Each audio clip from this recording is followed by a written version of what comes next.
এভাবে চিংড়ি মাছ একবার রান্না করে দেখুন, কতটা মজা হয় খাওয়ার পরেই বুঝতে পারবেন। আসসালামু আলাইকুম, সবাইকে নতুন একটা ভিডিওতে স্বাগতম। এছাড়াও আজকের ভিডিওতে পেয়ে যাবেন বেশি করে মাছ রান্নার একটা টিপস। তাহলে প্রথমে কি করলাম, চিংড়ি মাছগুলোকে ধুয়ে পরিষ্কার করে নিয়েছি। এবারে একটু হলুদ এবং লবণ দিয়ে মেখে নিয়েছি, রেখে দিয়েছিলাম 10 মিনিটের মতো। এখন তেলে ভেজে নিব। আমি বেশি সময় নিয়ে ভাজবো না, তাহলে কিন্তু এটা রাবারি হয়ে যাবে। আর এদিকে আমি মশলাটাকেও কিন্তু কষিয়ে নিব, এজন্য দিয়ে দিয়েছি পরিমাণ মতো তেল, পেঁয়াজ কুচি। দুই চুলোয় রান্না করছি, তাহলে কিন্তু রান্নাটা তাড়াতাড়ি হয়ে যাবে। এদিকে ভাজাভাজির কাজটা হচ্ছে, আর এই সাইডে মশলাটা কষিয়ে নিব। চিংড়ি মাছের এই ভুনাটা আমার কিন্তু অনেক প্রিয়। ছোট সময় থেকেই এইভাবে রান্নাটা আমি বেশ পছন্দ করি। তবে দেশীয় মাছ দিয়ে এটা কিন্তু বেশি মজা হয়। আর এখানে দিয়ে দিয়েছি নারিকেল এবং পেঁয়াজের পেস্ট, আর দিয়ে দিয়েছি আদা এবং রসুনের পেস্ট। এখন মশলাটাকে আরও সুন্দরভাবে কষিয়ে নিব। এরপরে আস্তে আস্তে অন্যান্য মশলাগুলোও দিয়ে দিব। নারকেল দিয়ে কোনো কিছু রান্না করলে তেজপাতা দিলে কিন্তু খুব সুন্দর একটা ফ্লেভার হয়, তাই দিয়ে দিয়েছি তেজপাতা। এখন দিয়ে দিয়েছি মরিচের গুঁড়া, হলুদের গুঁড়া, জিরা এবং ধনিয়ার গুঁড়া। সব ধরনের মশলা দেওয়ার পরেও কিন্তু আমি অনেকক্ষণ এই মশলাটাকে কষিয়ে নিব।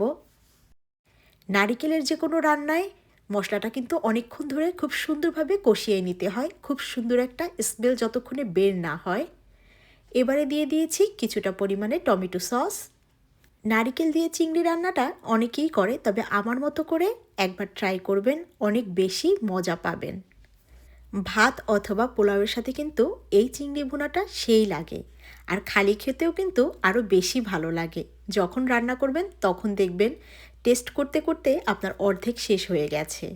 এবারে ঝোলের পানিটা অ্যাড করে দিয়েছি। চিংড়িটা কিছুটা সময় ভেজে নিয়েছি, তাই পানিটা কিন্তু একটু বুঝে দিতে হবে। এবারে অপেক্ষা করছি বলক আসা পর্যন্ত। চিংড়ি মাছের কালারটাও কিন্তু বেশ সুন্দর হয়েছে। যখন মশলাটা ফুটে যাবে সুন্দরভাবে, তখন এটা দিয়ে দিব চিংড়ির মধ্যে। এই যে দেখুন, এখন দিয়ে দিচ্ছি। এটাই হচ্ছে টিপস। আমি যে প্যানে ভেজেছি সেই প্যানে আমি মশলাটা কষিয়ে ঝোলসহ দিয়ে দিয়েছি। এতে হবে কি, আপনার বেশি নাড়ানাড়ি করতে হবে না, যার কারণে আপনার হাতও ব্যথা করবে না। কারণ যখন দাওয়াত থাকে তখন অনেকগুলো রান্না করতে হয়, তখন আসলে সহজভাবে কিভাবে রান্না করা যায় সেটাই চিন্তা করি। তো এভাবে রান্না করলে অনেকটা সহজ হয়ে যায়। যে কোনো ধরনের মাছ আপনি এভাবে রান্না করে নিতে পারেন, আপনার কষ্ট অনেকটা কম হবে। দেখতে দেখতে ভিডিওর কোনো পার্ট ভালো লাগলে অবশ্যই শেয়ার করে দিবেন। এই পর্যায়ে দিয়ে দিয়েছি ভাজা জিরের গুঁড়া। আর হ্যাঁ, রেসিপিটা কেমন লাগলো অবশ্যই কমেন্টে জানাবেন। সম্পূর্ণ ভিডিও দেখার জন্য অসংখ্য ধন্যবাদ। রান্না প্রায় শেষ পর্যায়ে। এখন একটু হালকা কালার লাগলেও পরে কিন্তু এটা গাঢ় হয়ে যাবে রান্না শেষে। এই যে আরও একটু নেড়ে চেড়ে দিচ্ছি।